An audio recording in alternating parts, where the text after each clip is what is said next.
Speak on my head. First, wait a moment.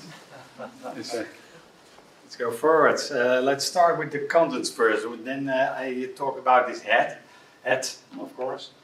First I start about the front-end monolith and how you split it up in micro front-ends. And I want to talk about domain-driven design and about module federation and how we have a new technique, native module federation, to build micro front-ends in a very fast way in the communication between micro front-ends. And then I start my talk here with my hat. Where does his hat come from, do you think? Which country? Which country does this come from, this hat? Nepal. Nepal, right, this is unbelievable, it's good. Well, I read Why do you know that? Sorry, I cheated. I read the talk description, so I... Oh, you read it, okay. Wow. So I cycled 20 years ago from Holland, the Netherlands, to Turkey, Iran, Pakistan, India, to Nepal. And then I bought this hat. And then something else happened. I was riding there on the bike and I met a lot of friends there, also riding on the bike, and we stepped off the bike and we going to visit a park, the Bardia Park. A very small park where I can find tigers, rhinos, etc. And here we were walking with the guide with a stick in his hand. No pistol or something, here only a stick, and he says, "Hey, look there. I saw a silhouette of a rhino," and we were looking at a rhino. Unbelievable, a rhino. Ha! She has a little one with her. That is very dangerous because. And he said, the guide said, you have to run. Everybody has to seek a tree. You have to climb into the tree. And I was standing there on a big branch as high as the nose of the rhino. You feel it? So I stand there as high as the horn of the rhino. Eh? So and also the guide was also standing on my branch. That's not what he said. But okay, I was standing with him on the same branch, and he was yelling, "Oh, fantastic!" I say, "No, oh, shh!" And he was staring with his ears like radars. And suddenly he's going to run towards my tree. Oh, let's go forward.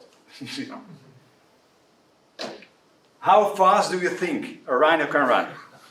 A, who thinks A? A? B? All right. C? Okay. 50 kilometers an hour. Yes, it is 50 kilometers an hour. It's you don't want to do that. You have to... Here I'm standing there in the branch. He's not so cute as he was. He was very dangerous, not so cute as here. But you see me standing there in the tree. So, what happened then? Yeah, I'm Peter Eijgermans. I am from the Netherlands. And here is my QR code. And I work for Ordina, the Soprasteria company, since a few months. That's a French company, but Ordina is Dutch, and I'm also a front-end developer and also international speaker. So let's start on. Let's start with the micro front-end talk. So the rhino was the monolith. So and we have to defeat that. That is our goal today. So first we have the big monolith. We don't want it anymore because everything is then tightly coupled together, front end and the back end, you know it. And then we split it up in layers, and every layer, when you change something in one layer or the other, you have to change something else in the other layer. So this is not what we want also. So we stepped over to this kind of architecture when we have microservices in the backend with this. Every microservice has its own database. You know the story, and we have still a monolith in front end. That is not what we want. We want to defeat that. So the micro frontends are born, and it's like we want to split it up like microservices, of course. So the short definition is, now short, it is an architectural style where independent deliverable front-end applications are decomposed into a greater world. So you split up your front application in independent micro front-ends, and then at build time or at runtime, you can bundle it, integrate it together. This is micro front-ends. So here you have a visualization of how micro front-ends could look like, and we split up our application in verticals, they called it. And verticals are more than only front-end. Verticals are also microservices, and also contains back-end and front-end. Verticals. And verticals are our micro front-ends. So everybody thinks micro front-end is about front-end, but it is also about the back-end. So we have to, this is our ideal situation. And each team can work on its own slice, its own vertical, can focus on it. Every team is independent of each other. This is what we want. And every vertical is focused on one business domain, one business capability. And at the top we have a host, we call it also a container, we call it also a shell, which is responsible for routing between the micro front-ends. It facilitates communication between the micro front-ends. It is also responsible for initializing the micro front-ends app, and also for loading, of course, the micro front-ends in your application UI. That's what we want. So why micro front-ends? Incremental upgrades. So we want to split up our big monolith in very small parts. So every small part, you can. When you have small parts, you can deliver faster, of course. Modularity. I want to focus on that with domain-driven design later on.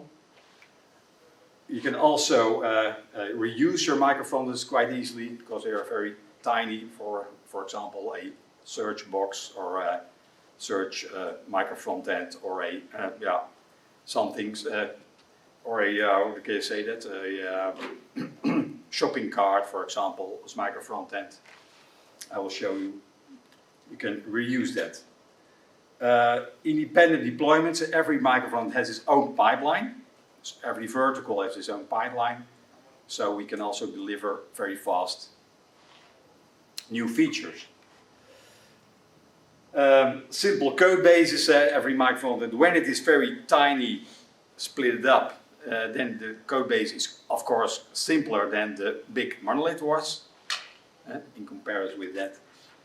And technology agnostic means that you can choose your own framework. So in the front end you can choose for one vertical, for my microfront that you can choose React or Vue or Angular or something else. In the backend you can choose Java, also TypeScript, JavaScript. So every team can choose what he wants, and also each team works independently. So step over to, but how do we define such verticals? We have such verticals, but it's not always easy because we have to define it. And I use here domain-driven design. It's not the main topic of my talk, but it is only a step forward from, okay, look at it. A short definition of domain-driven design is that it is a software development approach that focuses on designing software based on the model of the underlying domain. So I'm going to show you how you design a software application based on the underlying business domain. So why domain-driven design for micro frontends. You can align very good to business capabilities, to your business domain, and when you do that with domain-driven design, you can very easily understand your micro frontend. Clear boundaries with domain-driven design. You can also create clear boundaries around your micro frontend, so that it reduces complexity, and you can easily maintain your application.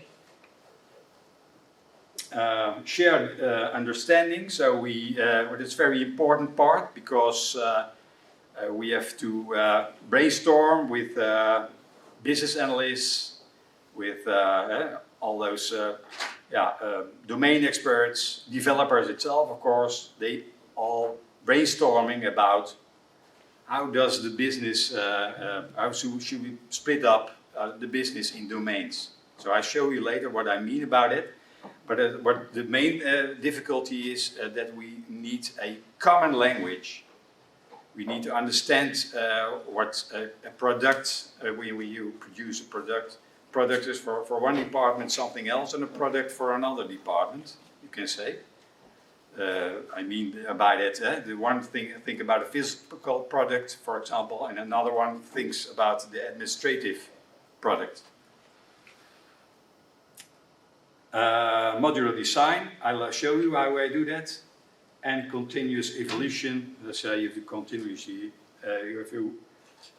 learn from your own mistakes and continuously, if you do that. How to apply domain-driven design. I have a quite simple example.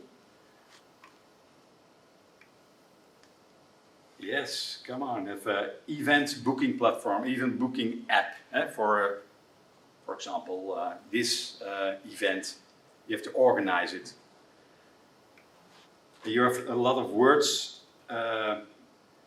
You have to plan such an event, of course, and you have a venue, and you have events details, reservations you have to make. You can also handle payments.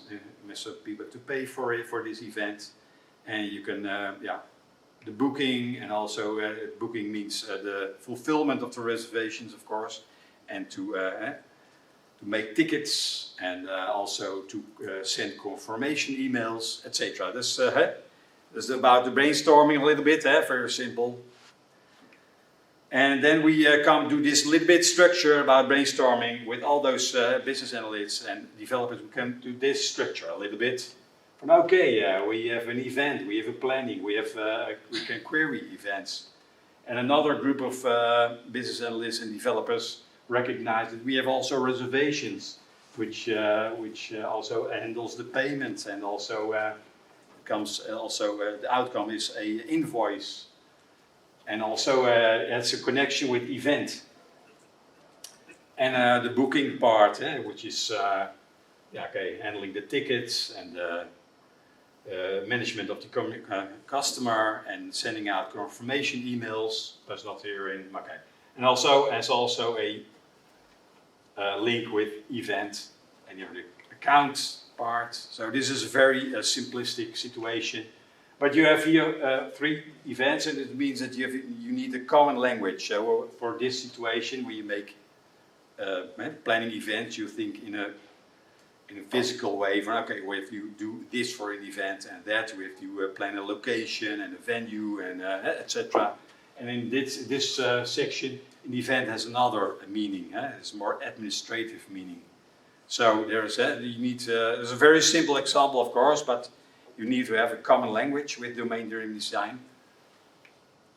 And then you can, common language, and then you can define a bounding context around those group of subdomains. And those you can group them because they have a high cohesion between each other. These belongs to each other, and these have high cohesion.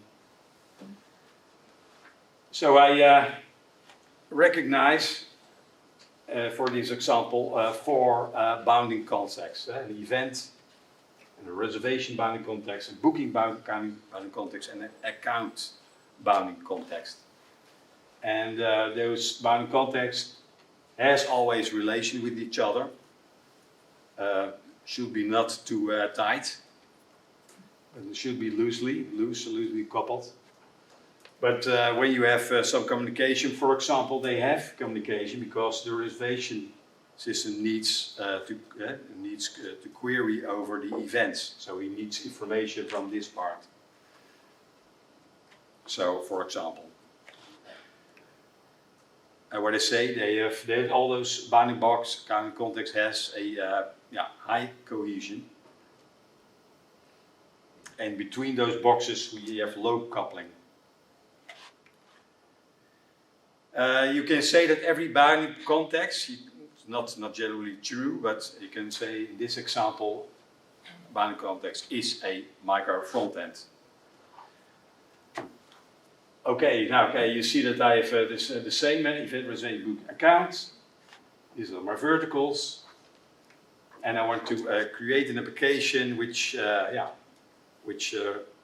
queries over the events, and also where you can make a reservation. So I make a very simple application to query over my outdoor events, another event, and you can also make reservations, add something to the cart. So the cart is there, shopping cart. So when you want to make a reservation, you see the details page is this one. This page, the structure is as follows. You have a router, of course, and a container, and it contains two micro frontends, the search and the outdoor events micro frontends. And you have a details page which consists of only the micro frontend reservation. This is what I built. Yeah, I'm standing there on the tree, and it was very dangerous, I can say. I was 1 second, it takes hours, because I was thinking, shall I jump off the tree and run zigzag away because he cannot see me very well? I can also jump from one tree to the other. I can also read a book the night before. How can I survive a rhino? So, but in that split second, a friend of mine, you will see. How to develop this micro front-end? Module federation in general. We can build such also complex applications you can build with it, with module federation. Module federation, what is it? You can build a micro front-end application, and it loads micro front-ends at runtime, and also allows sharing dependencies. That means that you can have version conflicts between shared libraries. I'll show you later. You can solve it very easily. And the shared libraries, when you have a shared library for example React, you want to load it. All those normally all those micro front-ends loads React one by one. It's not what you want. With module federation, you can solve that. You can load React, for example, or Angular once. And you can also cache it. So it is very fast. Works very fast. And also a lazy load, you can lazy load a module or a micro front-end, you can call it. When you need it, you can load it. And you, when runtime code sharing, when you change something in one micro front-end, you see it directly, the change in the other micro front-end. So you don't have to deploy it. You do it at runtime. So there's a big step forward. So you have nowadays a lot of options within the Webpack Module Federation. It is with Webpack. That's where it starts. And that is now the slowest one. And then you have now Module Federation with Vite. It's quite fast because it does pre-building and also hot module replacement. And we have a Turbo Pack It's quite also as fast as these one, but not the fastest. The fastest, one of the fastest now is build. It's a very fast version of module federation. Rollup, it's not so fast. But the best now is native. I want to talk about it because it is framework agnostic. So, and you can, and it works much faster. And it's really the future of micro frontend, I think. Now, but how do you implement this module federation? All those options you saw have the same mental model. You define it the same way. So you have to learn it once, and it is not difficult. You define your host, you define your remotes, that is your URLs to your micro frontends. And here are my micro frontends, and I give it a name which maps to this name. See, reservation, and it exposes its indexation. It exposes its own components. Can be a list of it. And we have also, this is the same definition, we have also a shared part, where we would define our shared libraries. And this is a simple example, I only share React. You can also share React Redux and for example. And you define that it is a singleton, so one is available, required version 18 and strict version. That means that it throws an error when you have version conflicts, where you have this situation, you have a version conflicts. So it throws an error because you have this strict true, and you throws an error. But this one will be loaded now, and not the 17. There is a rule about this, how this acts. Take the highest compatible version. So when you have singleton true for your shared library, and you have version 18 in your host and version 72 in your micro frontend, then only 18 is loaded. When you have singleton is true and you have this situation, then the highest compatible version is loaded. When you have singleton false, then when you define these two, both are loaded. That's not what you want. Both versions of React is loaded. So it's a big bundle size you have done. And we have this situation, then the highly wins. You see a simple example for how this works under the hood. You see when you singleton false, you see that React is loaded 4 times for every micro frontend in this situation, also for the container. But as you define singleton true, you see that React is loaded once. That's very good. That's very good for your performance of the application. How do we create this with Webpack? This all other options you can do it the same. For Webpack, I use this command npx create microfrontend app to create my container. For the microfrontend itself, I have also a generator, and I have to change some configuration after that when I generated all my container and my microfrontends. Change configuration, that's the same part I've shown you already. Implement the components. Here you have to do some work and implement your routing. So this is the command you need for Webpack. And when you generate this command, you see all these options coming by from what do you want to generate, which port, which language you want to generate. And here is for the micro frontend, you have also this section, which port, which framework.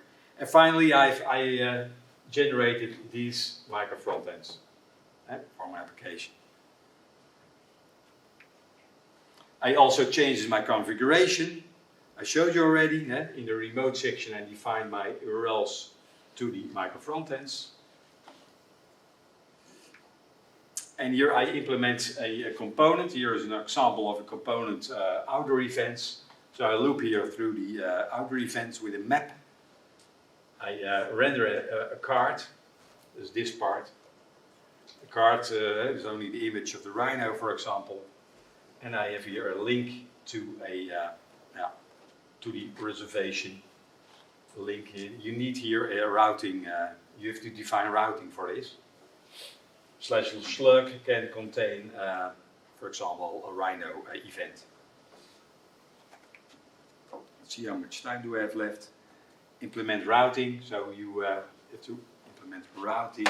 How do we do that? Perhaps I can show you that. Okay, let's see.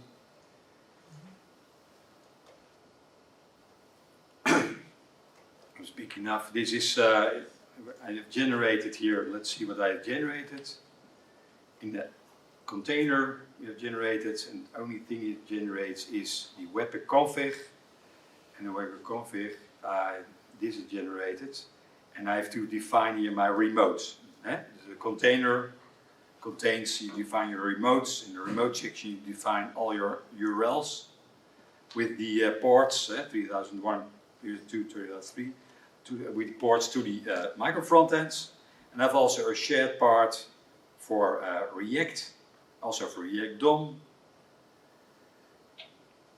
And also in the container I define also my routes. So I can also, when I've done that, the configuration webpack config, I can also make use of, I can import my micro frontends as if they are loaded lazily.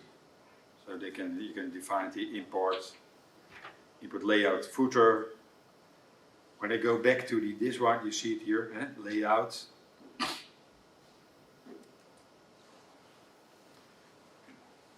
Outer event, and here the router, I define here, and here I define the router for the slug to go to the outer event of to the reservation.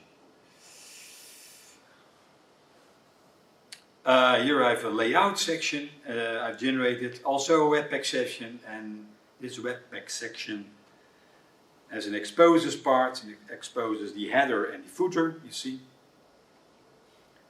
And this is why I can also import it in the container. It looks a little bit magic, but this is what all you have to do. You have to define /header, and in the container you saw it already. You do here import layout /header. Why layout? Because I called it here in its own webpack config as layout. So this is the mapping. It's not very difficult. So the only difficulty is your components. Let's see, where are my? Is my terminal? Terminal's gone. No, it doesn't matter.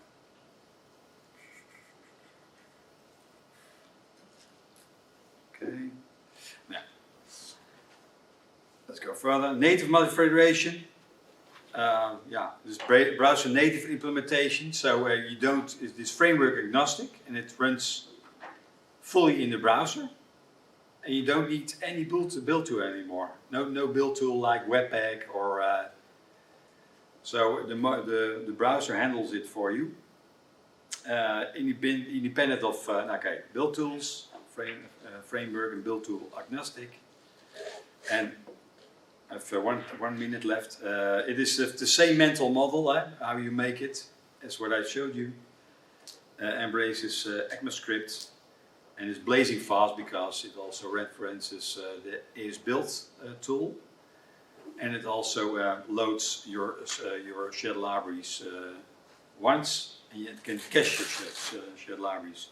This is our architecture of the native federation. Underneath you have a part which is framework. This you can use for React and Vue, and we have made a special plugin for Angular on top of it, or for Vite, and you can make your own plugin for this. So this is a bit the same story. You can create your own adapter to bundle your application. A native federation is now very fast, easy to use, build tool agnostic, but downside is that you have a small community, and okay, you have as least major and yeah, have very high flexibility. Caches shared dependencies, what I already said. You can also download this. You can have a lot of example apps I made with native, with Vite, with also a from beginner to expert example, and also the Webpack example is inside of it. You can, and another example. Oh yeah, the multi-framework example with Angular, React, and Vue together.